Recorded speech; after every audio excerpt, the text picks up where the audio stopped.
Desejamos cumprimentar a todos com a paz do Senhor.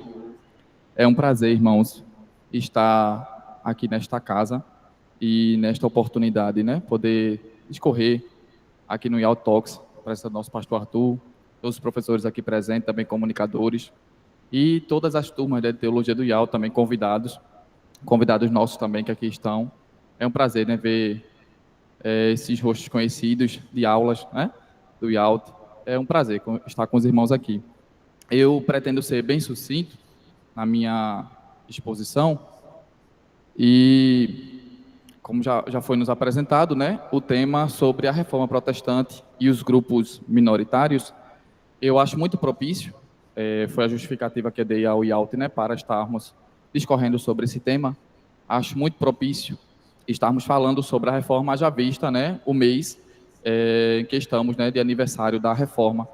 Eu aprecio muito as igrejas quando têm suas programações, contemplam nas suas programações algo que mencione a reforma, porque é um evento muito importante para nós enquanto igreja e também para nós enquanto teólogos, né? Então, os irmãos há de perceber que nas nossas comunicações, em especial neste mês, a gente sempre prioriza, né, o tema da reforma protestante.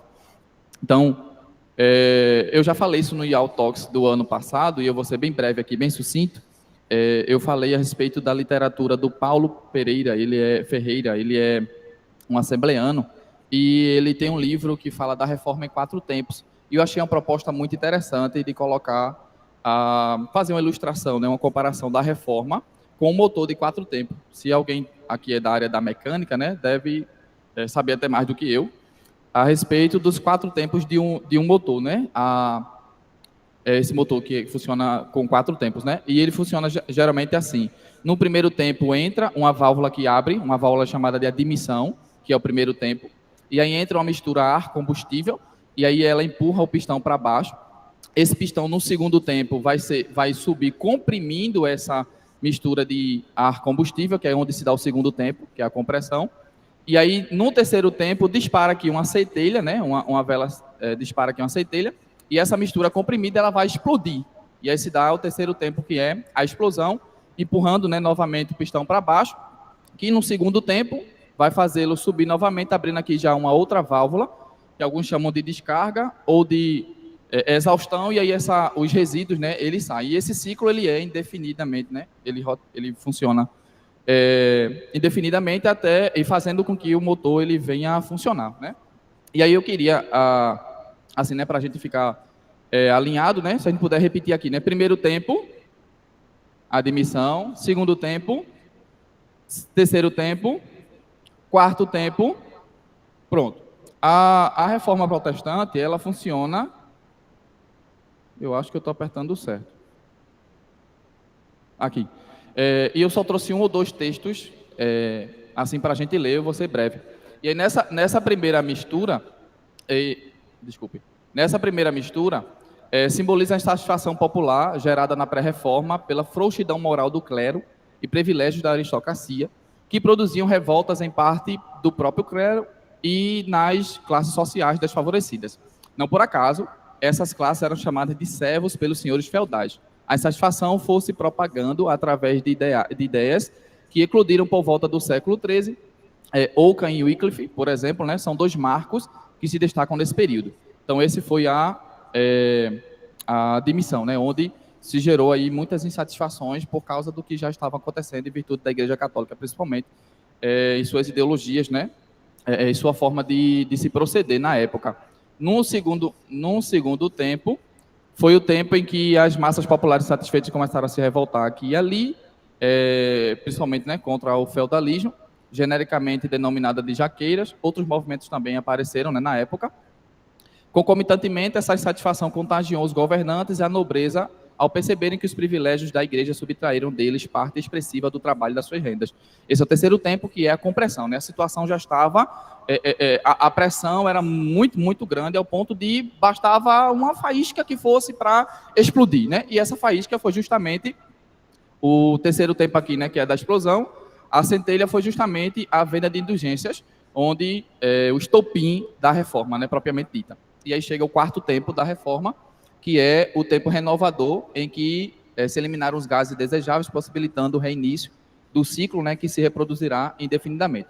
Simboliza os eventos que se seguiram à reforma, guerras religiosas, conflitos de interesse e inúmeros outros que produziram as mudanças políticas, econômicas e sociais em países europeus e outras colônias, né, chegando até aqui. É possível mostrar que a reforma ela não só teve influências no âmbito religioso, teológico, mas político, social, econômico de todo o mundo, inclusive do Brasil, né? Então, isso é a reforma, mas o meu ponto aqui é falar justamente sobre as contribuições que a reforma, o gráfico ele está um pouco deformado, mas a ideia era mostrar aqui linhas de tempo, né, de cada uma dessas principais denominações, pelo menos dos anos 1500 aos anos 2000. Aqui a gente tem as denominações históricas.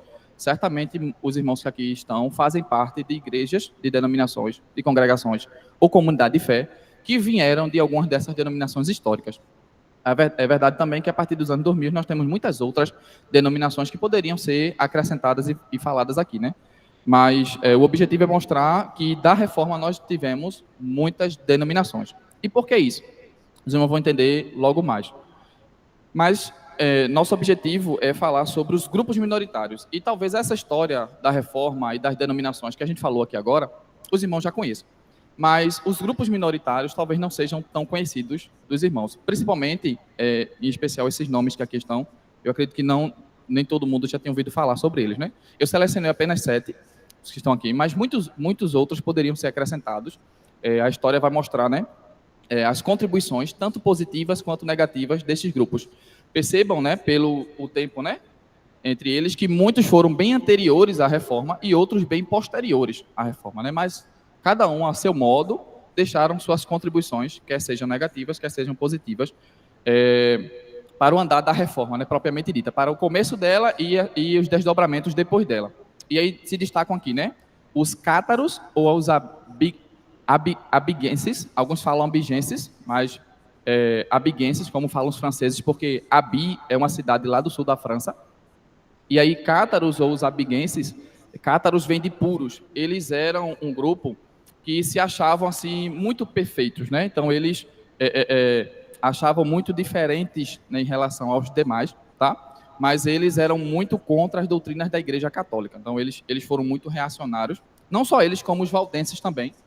O segundo grupo que aqui está, os valdenses também reagiram muito contra a Igreja Católica, se oporam muito às doutrinas da Igreja Católica, ao ponto, inclusive, de ambos os grupos serem muito perseguidos, ferrenhamente perseguidos e mortos pela Igreja Católica, né, por perseguições da Igreja Católica. Há de se mencionar, por exemplo, que em 2015, o Papa Francisco pediu desculpas publicamente, né, pelo que aconteceu com os valdenses. Valdenses vem de Pedro Valdo, né, que foi o primeiro propagador, né, do segmento, do movimento. E o Papa Francisco, em 2015, fez menção publicamente, né, um pedido de desculpa, dizendo que os métodos que usaram contra os valdenses à época foram não cristãos e até não humanos, né, para você ver como eles não sofreram. Os Lollardos, que foram seguidores de Wycliffe, Wycliffe dispensa comentários, né, como pré-reformador, mas a ideia aqui é que também era um movimento que não compactava com algumas doutrinas, né, da Igreja Católica e se oporam a ela, principalmente na questão da transubstanciação e da confissão, que até hoje, né, alguns católicos seguem. E os hussitas também, que vem de Jan Hus, né, alguns pronunciam John Hus, mas é Jan Hus porque ele é tcheco. E o pré-reformador, que ao que tudo indica também ventilava, né, ou ressoava as ideias do Wycliffe, né, era seguidor de seguidores, né. Há até uma profecia do Hus, dizendo que, porque Hus em tcheco é ganso, né? E quando ele morreu, ele foi muito perseguido e martirizado também em virtude da perseguição que a Igreja Católica fazia contra os cristãos da época. E quando da sua morte, ele profetizou, né? Hoje vocês matam um ganso, mas haverá daqui a 100 anos um cisne ao qual vocês não calarão. E exatamente 100 anos depois, Martim Lutero vem, né? E a reforma protestante propriamente dita inicia-se. E a ideia aqui é que eles eram seguidores, né? Os hussitas e os lollardos. Lollardos vem de murmurador ou daninha, dependendo da versão que você consulta. E a ideia é que os primeiros, evidentemente, contemporâneos dos homens, né, dos líderes do movimento, certamente seguiram os ideais dos homens. Mas, em algum momento, e a história vai mostrar isso, acabaram tendo ideias próprias, ideias até diversas, divergentes, do que os precursores do movimento, né, iniciaram. E a questão é, o que um seguidor hoje ele leva a respeito da pessoa que quer ser seguida, né? Se esses ideais é realmente da pessoa ou é próprio, né? E aí levantar essa questão. Será que as pessoas que seguem hoje um movimento, inclusive no meio teológico, né? A gente se diz seguidor de tal teólogo, né? De tal reformador, né? De tal expoente da antiguidade. Será que hoje a gente está seguindo realmente o que tal teólogo reformador, né? Ou expoente da antiguidade realmente escreveu? Ou a gente está seguindo as nossas próprias ideias, né? Levantar essa questão. Os huguenotes, os ditos calvinistas franceses, eles começaram na França, mas tiveram que expandir, houve uma diáspora, porque eles foram muito, muito perseguidos pelos católicos e mortos. Há registro de cerca de 20 mil huguenotes morrendo na França, e aí eles vão para todo mundo, né, inclusive no país, né? Eles chegaram aqui no país. O que é interessante é que a história vai mostrar também, principalmente Ferreira, que eu citei, ele faz menção a isso. Além deles serem muito avarentos, eles davam muita ênfase ao dinheiro, aos bens pessoais, há registros de que eles formavam uma militância na França, né? Então, a história mostra os huguenotes até como vítimas, e não que não seja isso, mas é claro que nem todo o grupo pode ser representado por aqueles que são os militantes. E a história vai mostrar que havia um Estado dentro do Estado, e alguns dos huguenotes queriam tomar realmente a França, né? Então, talvez as vítimas tivessem alguma culpa, né? Ou algumas dessas vítimas tivessem alguma culpa. Então, ter essa ótica também. Os Quarkers, que é chamado de Sociedade dos Amigos, esse aqui, olha, é considerado uma heresia até hoje, né? Eles, em alguns momentos, os seus representantes até mudaram de opinião, mas os Quarks, eles desprezaram algumas doutrinas bíblicas, né? Alguns dogmas, como, por exemplo, a doutrina da Trindade, né? Então, realmente era uma seita, uma heresia.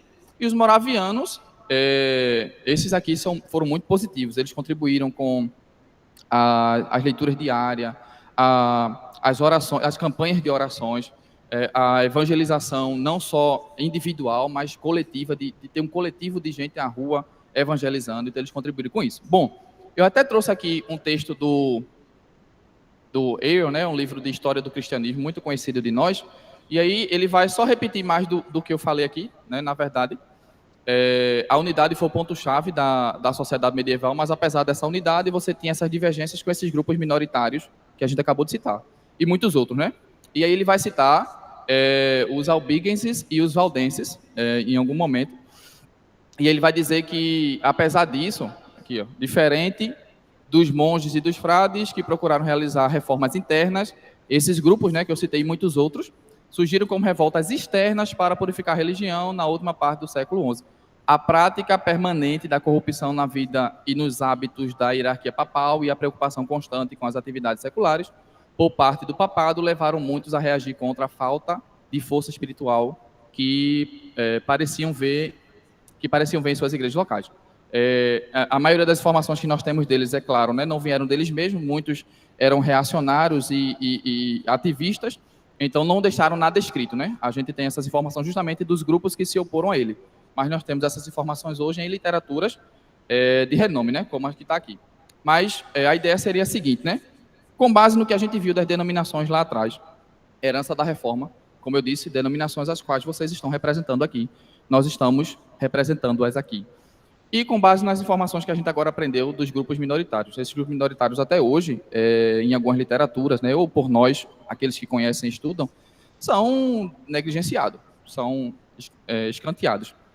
Mas me diga, será que não há nenhuma relação entre essa herança denominacional que nós temos e o que a gente deve realmente seguir é a doutrina ensinada da Bíblia, que tal pessoa pode ensinar ou seguir, e não a pessoa em si. Cuidado para que pessoas não tomem o lugar de Deus no seu coração, porque muitos desses grupos minoritários fizeram isso. E será que representantes de denominações hoje não fazem? Olha, eu poderia ainda muito falar sobre tantas outras denominações, né? A avareza dos huguenotes. Será que isso também não é praticado em muitas denominações no dia de hoje? Será que as pessoas não são muito valorizadas pelo que ela tem ao invés do que ela é? Então, a avareza, ela às vezes está presente, né? A valorização do ter ao invés do ser. Talvez a sua denominação não faça isso, mas é verdade que isso acontece em muitas denominações no dia de hoje. Em que estão diferentes, nesse caso, seria diferente dos grupos minoritários. Eu não quero nem falar da questão da heresia, né? Quero crer que as denominações de hoje, pelo menos aquelas que têm herança histórica da reforma, em suas pregações, em seus ensinamentos, lembre que você, aluno, professor do IALT, você tem uma turma, você líder de uma igreja, pastor de uma igreja, representante de uma igreja, você tem ovelhas. Essas ovelhas, esses alunos seus, eles vão reproduzir aquilo que estão aprendendo com você. Então, muito cuidado com o que você está ensinando, com o que você está pregando. Será que o que eu estou ensinando, o que eu estou pregando, professor, você está dizendo que eu estou ensinando, pregando heresia? Não, irmão. Na verdade, quem tem que saber isso é você. Eu é que tenho que saber se o que eu estou ensinando, o que eu estou pregando, realmente condiz com a verdade bíblica ou não. Então, cuidado. Não é qualquer coisa que eu estou ensinando ou falando ali, é a verdade de Deus. E eu tenho que ter muito cuidado para isso não ser equiparado com homens que naquela época inventaram e fizeram heresias a seu próprio modo, né? Mas é verdade, irmãos, para não ficar só na lapada, né? É verdade que existiram grupos que foram elogiados, como os moravianos, em que fizeram bem, né? E louvado seja Deus que os alunos do IALT, né? As igrejas que estão aqui no IALT representadas, são como os moravianos na parte positiva, né?